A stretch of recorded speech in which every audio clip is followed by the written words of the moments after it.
15 cents land. ఈ take చెట్టు నుంచి తాటిపిండి దాకా. ఫస్ట్ మామిడి మొక్క, సెకండ్ మామిడి మొక్క,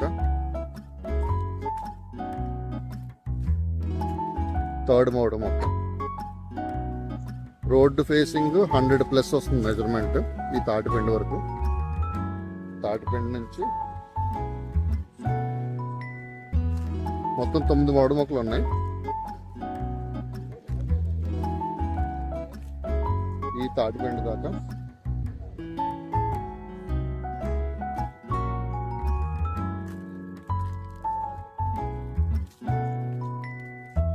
టోటల్ 15 or 16 సెంట్స్ వస్తుంది.